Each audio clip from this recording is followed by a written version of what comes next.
Okay, hello, this is a presentation for ICPP, and the title of this presentation is Energy Efficient Edge Server Management for Edge Computing, a Game Theoretical Approach. My name is Guangming. This is my email address. If you have any questions about this presentation and this paper, please send me an email. Now, this is the outline of this presentation. First, we will introduce this paper and give you some briefly description about the background information here. And then we will motivate this problem by an example. And then we propose the models and the game theoretical approach to solve this problem. Next part, we will evaluate the performance. This evaluation includes two parts. The first one is theoretical analysis. The second one is experimental evaluation here. And the last one, we will conclude this work. Now for the first one, it's introduction and background information. Based on the previous studies, we can see that the cloud data centers consume lots of energy. And edge computing as an extension of cloud computing pushes cloud capacity to the network edge. In this way, the users can access to the network in a low latency manner. To cover off the users, the edge servers should be deployed around the world. Based on the predictions, the density of the edge servers may be up to 50 per square kilometers in real-world scenario, and at the same time, each edge server is usually powered by multiple physical machines. In this way, the number of physical machines will increase dramatically, and they will consume much more energy than the cloud data centers. Now we will give an example to demonstrate the problem here. For example, in one area, there are 4 edge servers. These 4 edge servers include 8 physical machines.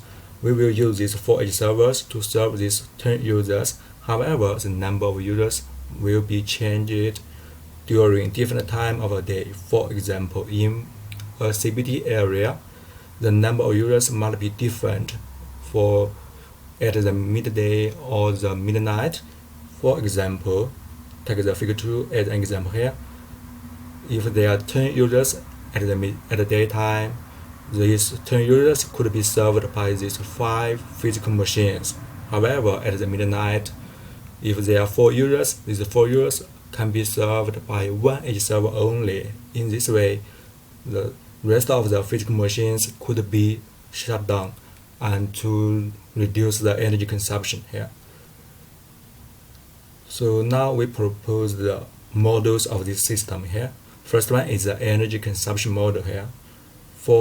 Similar to many studies, for each individual physical machine SJ, its energy consumption usually includes 2 main parts. The first one is switch cost. The second one is running cost. And the totally energy consumption model can be found in equation 1. This is a simple one, and it will be used in this paper because more complicated models about this energy consumption model could be embedded into the game model in this paper easily. Thus, in this paper, we will use this one as an example here. Now, second one, we will propose the game model here. For each game model, because in this paper, we will propose a game theoretical approach. So this model should be formulated in a game perspective. First, it's a decision benefit model. The decision benefit model is formulated from one individual user's perspective. For example, for one user I, its decision benefit function is defined as equation 2. If this user could not be served by any other physical machine, its location decision equals 0, and its benefit equals 0 as well. If this user could be served by one physical machine, let us say serve a physical machine SJ, its decision AI equals J, and its benefit can be calculated by using this function here. Based on the decision model, we can define the system cost model here. First, for each user, its system cost can be formulated in equation 3. And for all of the user, the overall system cost can be defined in equation 4. Yeah. Now we want to formulate the game. For each game, for this game, each user is a game player, and for each player, it will maximize its own benefit and change its own decision. In this case, all of the users can make their own decisions and to make their own benefits in distributed manner based on the equation 2. Then the game can be formulated as a set of users, a set of decisions of all users, and a set of benefit for all decisions. This is the game formulation here. Based on this game formulation, we will analyze the property here. For the property, the NE is Nash equilibrium existence is a very important property of a game. However, to analyze the NE, we should introduce a potential game. The potential game allows at least one NE will be found if this game is a potential game. Okay, so now this is a definition of a potential game. It means if we can find a function here, and this function exists and fulfills this rule, this game is a potential. Now we first define a new potential function here in this paper. It can be found in equation 7.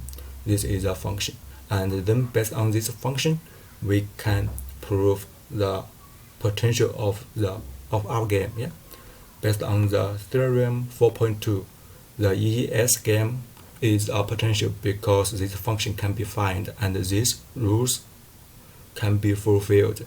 The detailed proof can be found in this paper, and due to the time limit of this presentation, it's omitted here.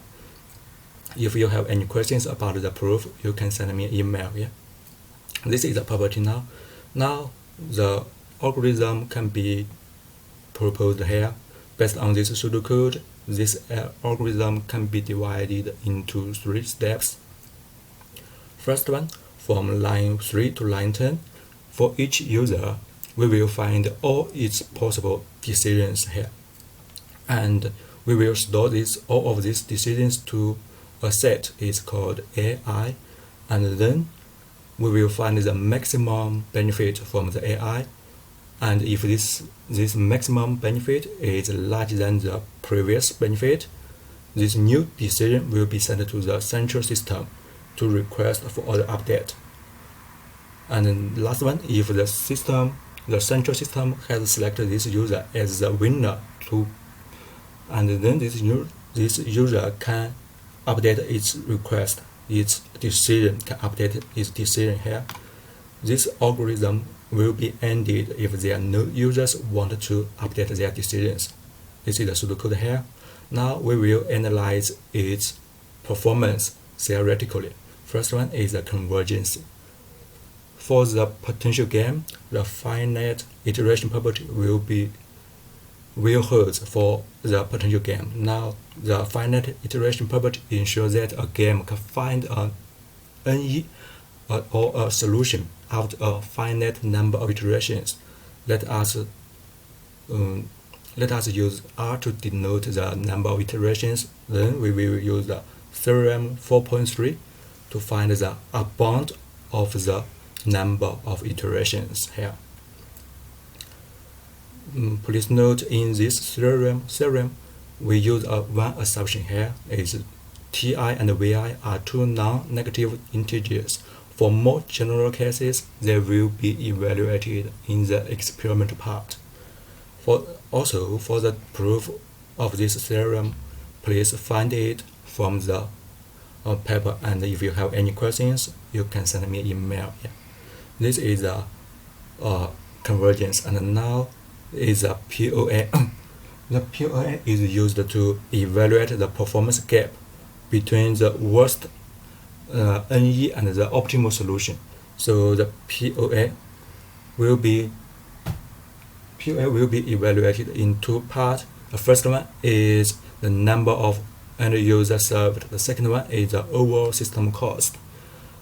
And these two are the result of these two different POS, and the detailed proof of these two equations, you can find it from the papers. And if you have any questions, you also can send me an email about these two analyses here.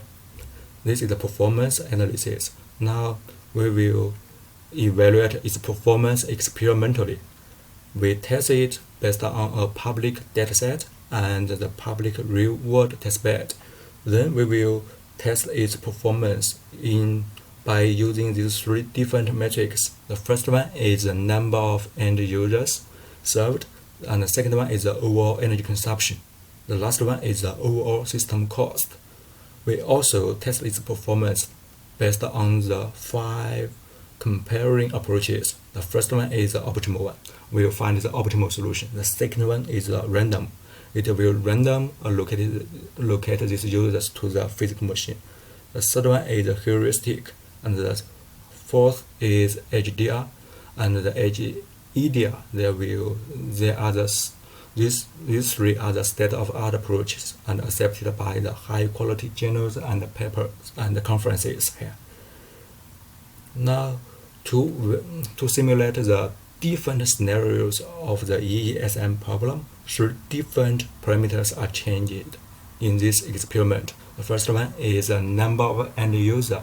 Second is the number of physical machines. The last one is the available capacity of each individual physical machine. The detailed settings of this experiment can be found in this table. In this table, we test this experiment in 2 sets of experiments. The first one is a small scale, and the second one is for the large scale EES scenarios.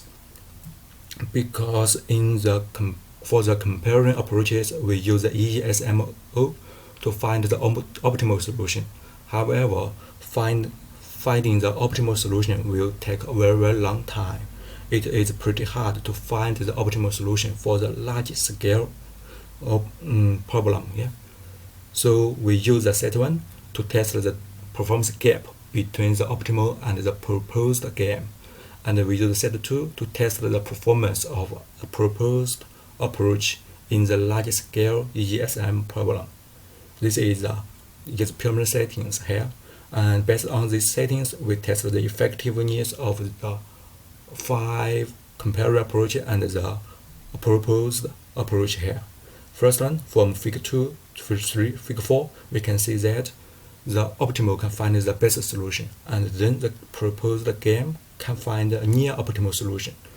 And based on the figures 5, 6, and 7, we can say compared to other 4 approaches, the proposed game can find the best solutions.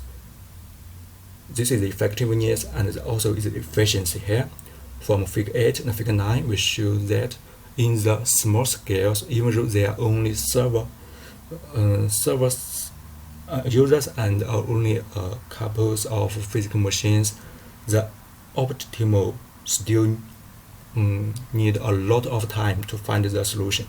So it cannot be used in the large scale scenarios here. And from the figure 2, figure 10, and figure 11, we can see that the proposed game can still finding the best solution in a reasonable time. So from these 2 sets of experiments, we can see that the proposed game can solve this problem effectively and efficiently. Now we focus on the conclusion here. First, we study a new problem. It's energy efficient edge server managed problem. We first propose its MP hardness and modeled it as a potential game. Then we propose a game theoretical approach to find the suboptimal solution effectively and efficiently. Next part, we evaluate their performance experimentally and theoretically against the 5 representative approaches. Okay, this is the conclusion. Now, thanks for listening. If you have any questions, please send me an email. Thanks.